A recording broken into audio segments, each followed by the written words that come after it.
ตัวบงยืนตัวนี้เนาะตั้งตัวนี้แม่นตั้งอยู่นี่ตัวนี้กว้าเลยงเติบด้วยปึ๊บเอาสิซิกไปพังไรพังหนึ่งบ่เนาะบงมันตัวบงยืนตัวนั้น วงตัวใดบงยืนเขาห้องเลยเพราะว่าไอ้ว่าบ่อยากตั้งตรงกลางแม่ให้เยื่องไปพังไรพังหนึ่งไงนะด้วยบ่แม่นฝั่งนี้กับฝั่งนี้แต่ว่าตัวได้หลีเจ้าว่าอันเห็นสมควรคอยบ่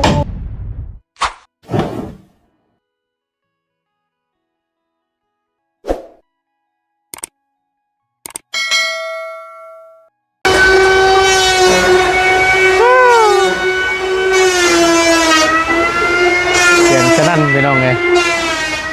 เอาพบเจอกันน้องพี่น้องบรรยากาศหลังจากที่ฟ้าฝนชลทานตกลงมา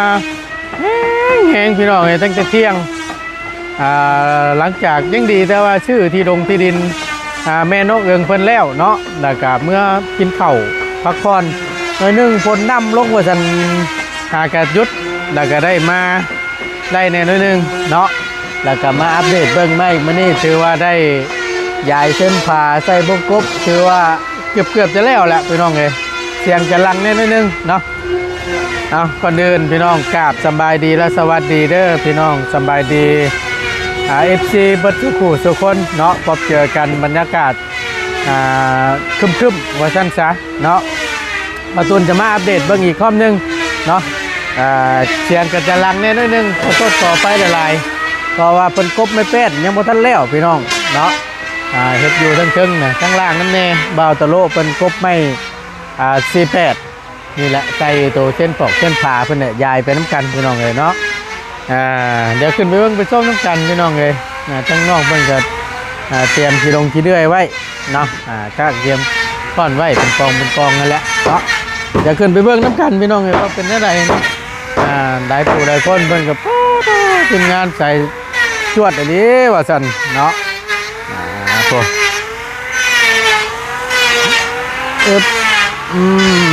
ฝนตกเปียกเปื้อนนี้พี่น้องเลยต้องแห้งกว่าป๊อปฝนอยู่พี่สบายดีฝนตกแห้งบ่อยู่พี่สุดยอดเนาะทักแน่ดีอยู่ทางเงินอยู่ทางเงื่อนพวกกระตกแต่ว่าจะเป็นฝนนั่นนะตกดีรอสุดยอดถือว่าโอ้เกือบแล้วเลยนี่นะแต่ว่ามันคุยยังไม่ได้ยินเลยพี่น้องเสียงลังดีเนาะอะไรตั้งเชิงได้เสร็จแล้วหรอป่ะบอที่เพิ่นกบนะยังบ่ทันแล้วป่ะ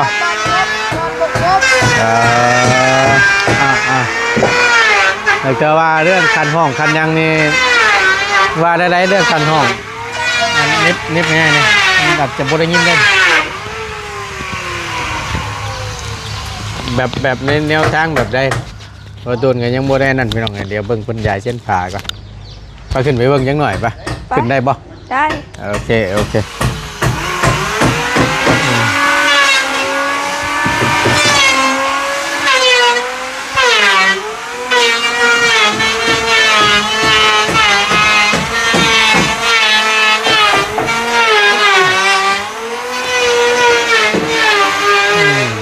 อันนี้จะเป็นบันไดทางขึ้นพี่น้องปั๊บ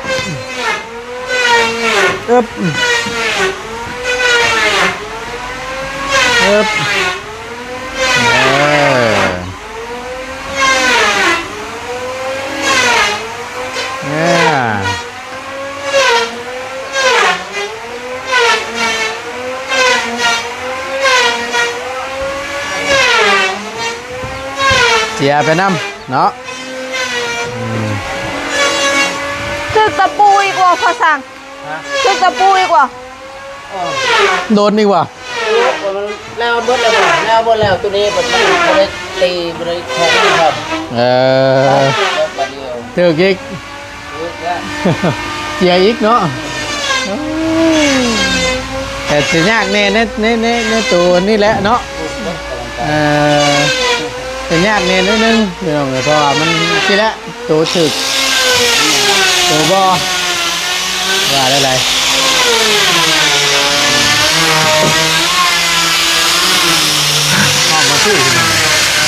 ก็เลยเฮ็ดเปลืองไม้นิดนึงเนาะแล้วก็เพิ่มไม้สาสลาอีกนิดนึงเพราะว่าแอมเบิดเด้โอเคจะได้อยู่ทางด้านรถแล้วว่านี่นี่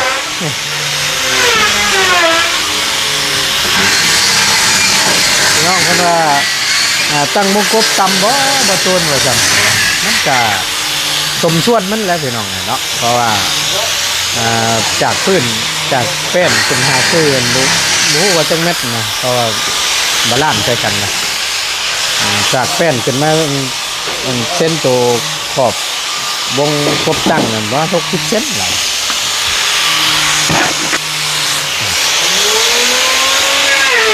เดี๋ยวว่าเลยแบ่งกันเฮ็ดเนาะถือว่าผู้ดีงามแหละพี่น้องเนาะบ่สูงบ่ต่ำโอเค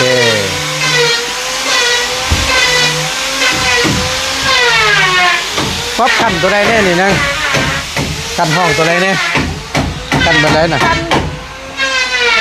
กันนี่ช่องห้องเบื้องนี่กับเบื้องนี่กันที่เอาเบื้องพันอีกห้องสองห้องบนนี้ห้องเรื่องวันนี้ห้องเรื่องแล้วตัวนี้ก็ปล่อยไปโล่งเลย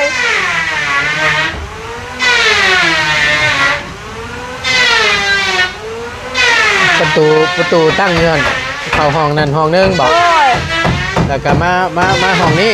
โดยประตูพวกยืนตั้งอยู่นี่เข้าห้องนึงโดยตรงกลางนั่นคันเนาะโดยคัน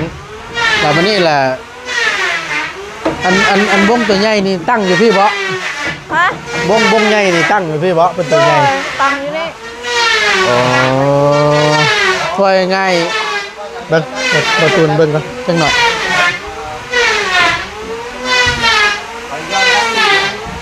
อันแบบที่บอกป๊อปเพิ่นจะขันมานี่บ่โดยขันมานี้โดยแล้วประตูใหญ่นี่ตั้งนี้แม่นมานี่ประตูใหญ่ฮอดพี่ได้นี่เนาะโดยเดี๋ยวบงนี่เนี่ยลูกติงหรืออ้อมโดยอยู่นี่ก็เป็นลูกติงอ๋อลูกติงเนาะลูกติงลงไปบันไดฮั่นโดยไปพี่น้องเดี๋ยวตัวจะสาธิตระวังขึ้นมาประตูเนาะโมเมนต์ขึ้นบันได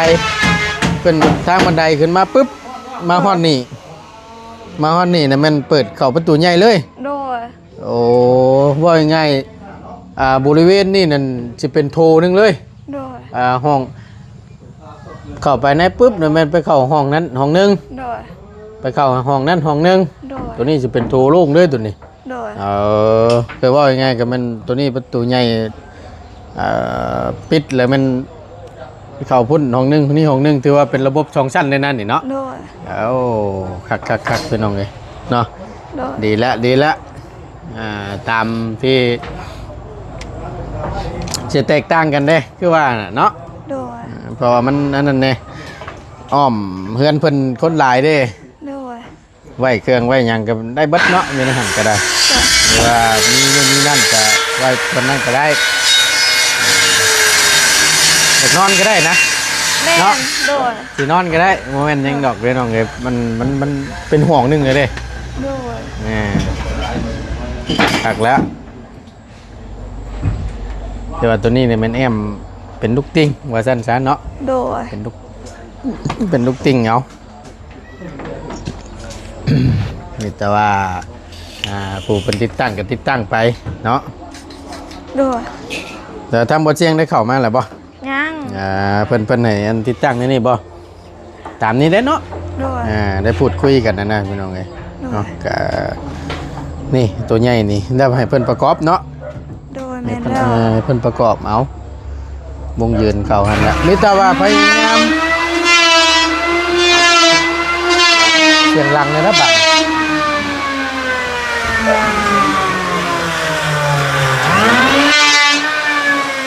เสียงลังนิดนึงพี่น้องเอ้ยคือตัววงยืนตัวนี้เนาะตั้งตัวนี้แม่นตั้งอยู่นี่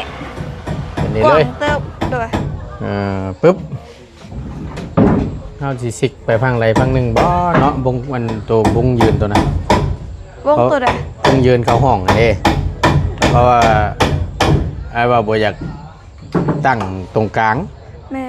ให้เยื่องไปฟังใดฟังหนึงนะ โดย อ่า บ่แม่นฟังนี่กับฟังนี้ เจ้าว่าตัวได้หลีเจ้าว่าอันเห็นสมควร คอยบ่ฮู้คือกัน จากเตาออกมานี่ประมาณ50เซนบ่ตอนนั้นก็50เซนบ่ โดย สิเปิดประตูเป่าฟังเดียวกันได้บ่ประตูเนี่ยเอาไว้เดือนด้านในเดือนด้านนอก บ่ฮู้คือกัน มักไว้ได้จ้ะ กะตามเบาเสียงเบิ่งคอยบ่ฮู้ บ่ในส่วนตัวเจ้าหั่นน่ะหันหน้ามาสิหันหน้ามาสิบ่เว้า ฮู้คือกันบ่เคยได้ จะเห็นบ่เพื่อนน้องเจดีเพื่อนโรงเรียน เห็นอยู่แต่ว่าแบบว่าบ่ได้เบิ่งว่าเขาเจะเอาไว้ทางใดเพราะว่าเฮามีแต่ไปแล้วแบบเฮาก็ยืนแต่บอนเขาเจ้าพากวันหั้นแล้วเฮาบ่กล้าไป เดี๋ยวสังเกตเบิ่งก็ฮู้แล้วเพื่อนน้องเจดีเพื่อนน้องเลี้ยงนี่เอาบานประตูเข้าใน โดย คือว่ายังไงเขาเปิดเข้ามาในอย่างนั้นเขาในห้องนะ โดย นะ คอยบ่ฮู้คือกันจักสิเอาแบบใด น้องบูฮู้คือกัน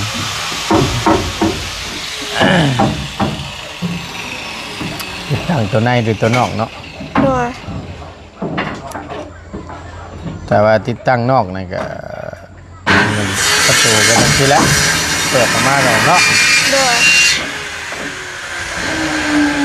เดี๋ยวบานแต่ว่ามื้อนี้เนี่ยคงสิบ่นั่นดอกเนาะอาจจะเป็นเบอร์อื่น โดย มีแต่ว่ายายส่วนนั้นไปก่อน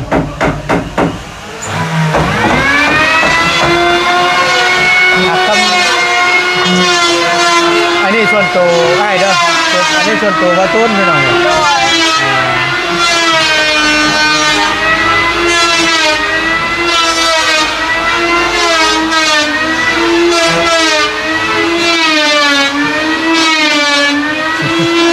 เสียงสีดังนิดนึง แม่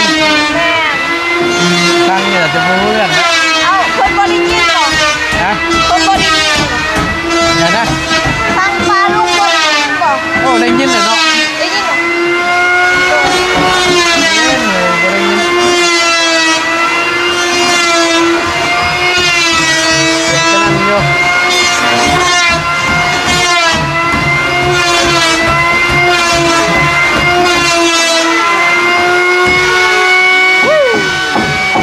ญาติน้ำเลยลุงเลยเอาขึ้นมาก่อนขึ้นมาก่อน สบายดีเด้อ นี่ฮะเสียงสนั่นอยู่ในห้องในบ้านนี่เอาจังว่ากันพี่น้องเนาะมันคุยกันรู้เรื่องหรอกเริ่มพี่น้องไง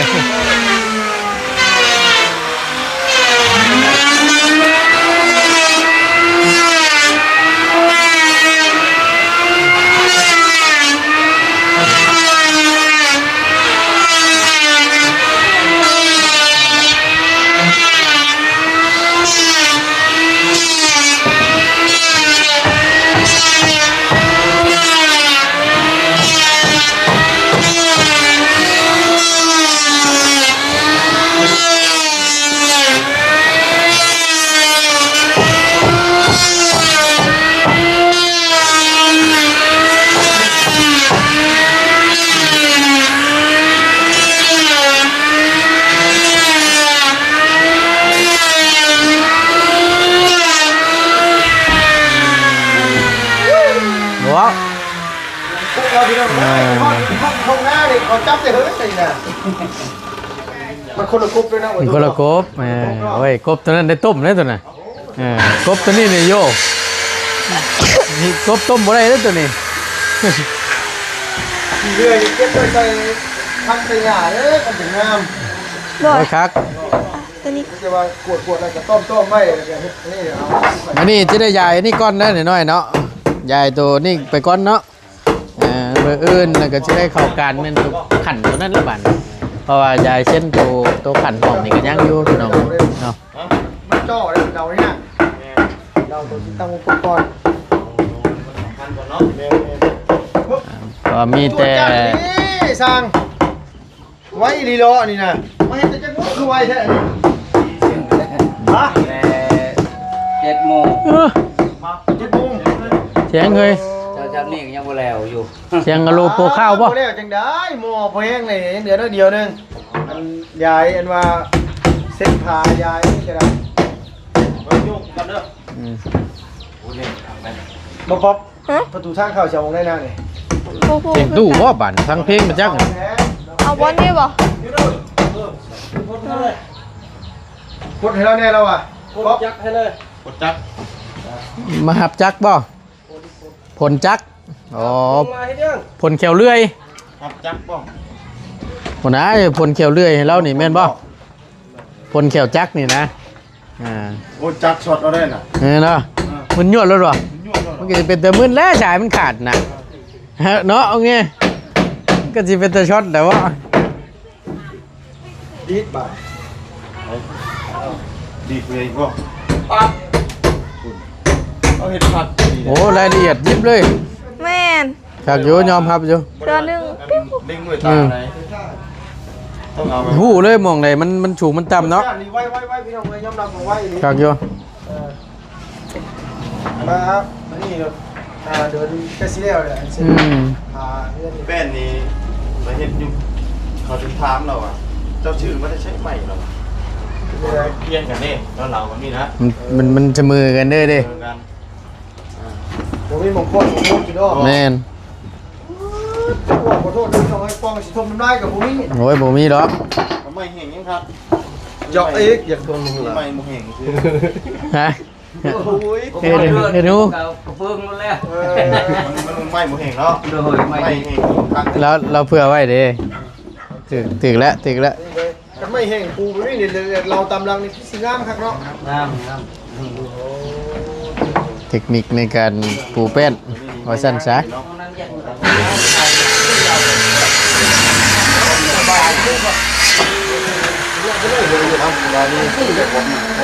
สบายดีเด้อทาง FC ปลาลุงรถอายนำเด้อ โดยเนาะของตู้นั่นน่ะ โดยเคยคิดว่าตกแล้วค่อยดื่ม ตกบอก มาให้ก็ได้ยำตกก่อนมาโอเคเพราะยังได้สมบัติชิ้นสุดท้ายยังได้นี่ ไปซื้อเป็นคนซื้อบาท ยังมาทันมีเลย งูผมให้เนี่ยมุ้ยบาทบ่ แกยังนี่แหละแกมาปรึกษากันอยู่กับจังหวัดนะงบไปมีในส่วนใดกะมา แต่ว่านี่ เติมกัน ใจเบิ่งบานพับเนี่ย อืม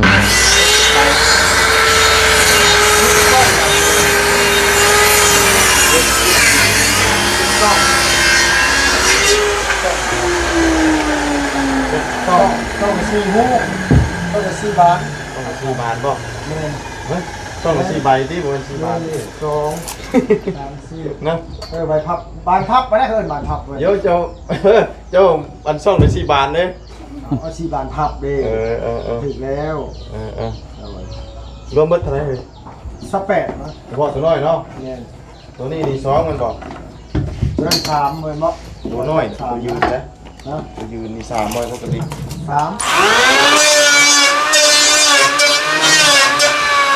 โตแล้วโตแล้ว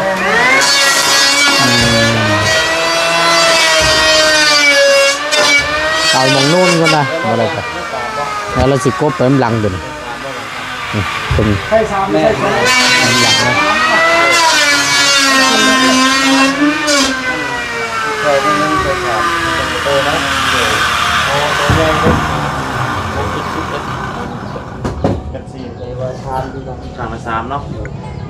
มันก็ชุดของมันได้ว่าบุญบานพับตัวใหญ่นะชุดของมันนะ3 อันนะ ชุดไป3เลย เราบริวิธี แม่น เพราะว่าบ่มีคิด โอ้ยมันเป็นชุดของมันอยู่ใส่3 บานหู3 บานนั่นแหละ3 หูนั่น เปียกมาแล้วก็ได้ เอาบานเป็น10บ่ได้ แม่นพวก80 แต่ในพันโลกของรูปหมด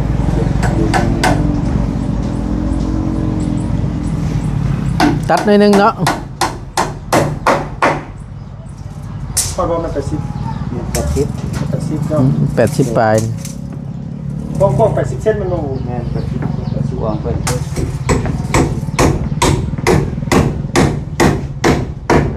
เปี้ย อืม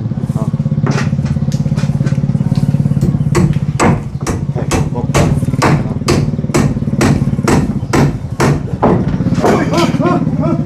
เ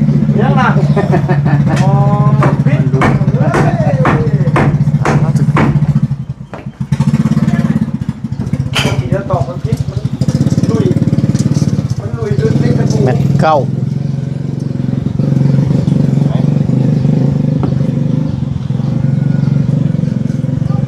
เม็ด8แม่นอยู่หั่น ตัดบ่ ตัดแล้วครับตัดแล้วคำมาออกคำว่าสิเอาเม็ด80 เม็ด80บ่นี่นะ คำว่าเจ้าสิเอาเม็ด90ก็สิได้เกียนออกประมาณนี้คำเม็ด8สิอยู่พี่ความสูง บานนี้เฮาต้องไปหาเอาบานเม็ด8มานี่ คำเจ้าสิตั้งเอาในส่วนนี้เห็นนะถ้าว่าเจ้าสิเอาตัวเพราะว่ามันมีเม็ดอันว่าตัวเม็ด90 2เม็ดเด้โอ้ยยิงตามว่าเขาเฉียวสูงต่ำเพราะว่ามาตรฐานของมันกันอยู่ในเม็ด8นี่แหละแม่น เอานี่เป็นเห็ดมา เธอว่าเฉียวตัวสูงเม็ด90บ่ พอดีแล้ว80นี่ บ่เงินบ่สูงก็ไม่80พอดี พอดีนี่เอา แล้วแต่เขาสิเอาตัวนี้นะ 10เซนพอดี แต่ว่าเม็ด90นี่มันต้องเป็นเพื่อนโต นี่งามแล้วนี่ สีงามเลย เอา เบิ่งสังเกตตรงแล้วมันประชากรเพิ่นก็บ่ค่อยมีคนสูงบ่ได้ งามเอาพอดีอันน่ะ ตะปุ๊กตะปิ๊กอยู่ไปเฮ็ดปุ๊กตาบ ไม่ย่างเล่นนู่นเนาะ พอดี ย่างครับครับ 45 โอ้จะเชื่อเฮาบ่ตู้พวกยักษ์มากิน บ่ได้สิเรียกดอกข่อยนะบ่ได้สิเรียกดอก ลืมไปว่าเราอยู่ร่วมกันมาหุ่นเด้อไปละลืมไปลืมเด้พี่น้องเอ้ยตื่นนอนจังบ่ยักอันนี้แต่ละคนทักแล้ว บ่ข่อยก็บ่ได้สูงหรอกเม็ด60นึงลุงเอ้ยได้อีกเขาได้อีกซำนี่เนาะ ได้สิเป็นหยังข่อยบ่ ผมสูงประมาณเม็ดปลายโอ้ตัดนี่ก็ระวังแล้วไอ้สร้างเสียงเรายังบ่เซาอยู่หมู่บ้านนี่มันโมยชั่วโมง เอามัน มันรุดแต่มันต่ำแทงแล้วบาดยิบชีวิตเข็ม สนมันเด้ ทำไปเรื่อยนี่ ใบตัวนี้เอิ้นว่ายังแม่นใบหินเจียนี่ เพราะอันตรายเด้นี่นะ อันนี้มัน คำเล็ดแตกนั่นโอ้โต จะไล่ตัวนี้ ปกติมีตกกันมันอยู่ได้เนาะแต่ว่า นี่ เกี่ จะ ยว มา กับ มันเฮ็ดบ่ม่วนว่าง่ายซะคือเครื่องตัดหญ้านะบ่บุญบริการมาอย่างดีเขาเจ้าก็มาเลือกเบิดมันยอดมากเลย แม่นตามจริงเพิ่นเฮ็ดป้องกันเนาะ แต่ว่ามันรุดมันไปแล้วนะสมมติว่า พูดดีแล้วบ่บุญมากก็ถามน้ำกันเลย ถามน้องเพิ่นว่าอันติดตั้งเงินบงกบนี่นั่นนี่หน้าตัวประตูบงยืนทางขึ้นนี่หมู่คิดเห็นว่าแนวใดเอาตั้งไว้ฝั่งเดียวได้บ่หรือว่าแนวใดห่างจากเสาประมาณ50เซนบ่ เฮ้ยห้องเฮ็ดไปเนี่ยนี่บ่ จะมาตั้งนี่วงหนึงตั้งหันวงหนึงหั่นนะบ่ เอาบ่ได้เอาห้องไปเนี่ยนี่บ่ โดยบ่เอาแล้ว แล้วขันหันไปแม่นบ่ เอาห้องแบบได้น่ะ สิตัดไปนี่บ่ แม่ ตัดไปนี่ห้องนึงห้องนึงห้องนึงเนาะ ประมาณนั้นแล้วประตูใหญ่เนี่ยแม่นอยู่หันเปิดเข้ามาแม่นโถตัวนี้มันโล่งเลยนะ เดี๋ยวบ่ได้อัดมันเซตติ้งเอาแต่เนาะ ตัวนอกนะลูกติ้งลุงไง มันต้องเปิดเข้าในนั่นนี่เนาะ แม่นตัว บ้านใหญ่มันต้องเปิดเข้าในกันบ่ แม่นมันแคบเลย แค่เปิดเข้าในนี่ เ เนาะเปิดเข้าในเปิดออกนอกก็ได้อย่างประตูบาท70เลย งั้นแล้วจังว่าคุยกันเฮาว่างั้นแล้วจังว่าหมู่มาอยู่พร้อมกันแล้วก็ถามเบิ่ง เดินนี่ก่อนเดินว่ายังเดินนี่มันแล้วก่อน นี่นะตัววงเข้าห้องเพิ่นนี่สิเอาประตูเปิดเข้าในห้องบ่หรือว่าเปิดนอก สุดแล้วแต่ครูมักอันนี้นะเอาตัดสินใจบ่ได้เอาแม่นเพื่อนเฮา เอา มันชุดแล้วแต่ผู้อันนั้นได้นี่นะ เปิดออกนอกแล้วมันจะหลอกง่าย คำว่าเปิดนอกก็ได้อยู่ก็คือเพิ่นคำว่าเฮาสิเอาเปิดประตูออกนอกเพิ่นก็สิได้ตั้งวงกบถึกเด้ ออกนอกน่ะมันอยากเกะกะผู้อยู่เนาะ เพราะว่าถ้านั้นมันต้องมีผู้นอนอยู่แถวนี้อยู่แล้ว ในนอนนี่ก็เป็นห้องนึงนี่ มันเดือนมันบริใหญ่เนาะ ห้องนี้เป็นห้องนึงนี่นะ ต้องเข้าในประตูนะต้องเปิดเข้าใน เพราะว่าคือน้องๆอย่างคนกับต้นนอนทั้งนี้เนาะ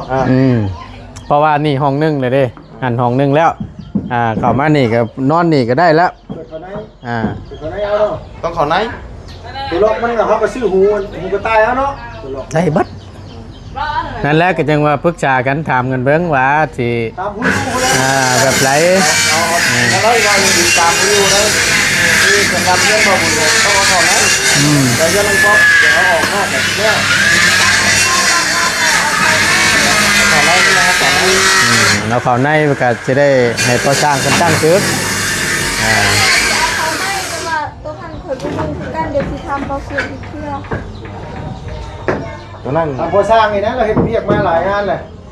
เกิดประมาณนี้เอาเขาดอกเขาได้แล้วชิวเถื่อนก็พอสร้างเนาะ เพราะประตูใหญ่นี่มันต้องเอาเข้ามันต้องออกนอกอยู่แล้ว ตัวโชว์เนาะ บ่ตัวนี้ต้องออกนอก อืม เพราะว่า ตัวโชว์เลย ต้องได้หลอกเดือนเลย แม่นมันต้องออกนอก เอาที่หัวกระทามา ลายบอลนี่ขอไล่เนาะ เจ้าเนาะ แลให้ตั้งกลางเลยบ่หรือว่าเสียงคอยว่าในส่วนตัวคนนั้นเอาเยื่องไปติดพังใดพังหนึง เพราะว่าชิมะกลางขี้เพิ่งเกิดคนอัน โอ้ นั้น ติดลูกเสาแล้วนะ อ่า พบกับที่ลูกเสาแล้ว อ่า นี่นะติดต้น แม่ที่เป็นสองฝั่งเลย เพราะว่ามันจะได้ยื่นให้ปู่นอนทางนี้มันจังออกมาประเหยียบหัวกันเนาะ แล้วตัวนี้เด้ ตัวนี้กับติดตัวนี้ ตัวนี้ก็มาชิดฟังนี้คือกัน ตรงนี้ อ่า ลูกเสานี่แหละ อ่า ของนี่ก็เปิดเข้าฝั่งนี้ตัวนั้นก็เปิดเข้าฝั่งนั้นออกงับเข้ามากันเลย ตัดสินใจเอาเนาะอะไรยังบอกอยู่มันเข้ากับตัดใจบ่ได้แล้วเหมือนกันเนาะ ก็ถามนี่แล้วผู้อยู่นี่แหละผู้อยู่นี่แหละ บางมันไหน ข่อยบ่ฮู้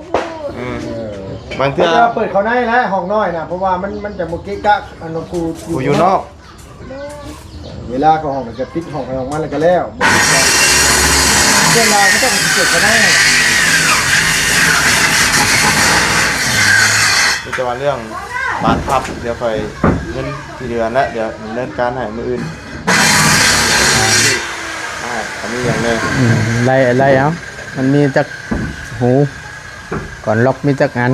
ก็ไล่ไปแล้วก็ไปซื้อมา ที่ซ้ำกันครับ จะได้จัดแจงมาให้ในส่วนนั้นไล่ไปทีละอย่างไปหั่นนะจะได้ไล่เย็นในเฮากัน เงินพ่อกับมาบัดเดียวกับพ่อเขาเอาไว้ทบใส่กัน โดย เงิน2ล้านไปนะ ได้อยู่พวกอุปกรณ์มัน วางอะไรแกนครับว่ายังตัวเกาะมันเลยเยี่ยมฮะ แมนฉะนั้น เจ้าจับให้เขาเจ้าหู้เขาแต่ แต่กระเบื้องน้ำหันแหล้ว โดยก็ต้องซอยกันแล้ว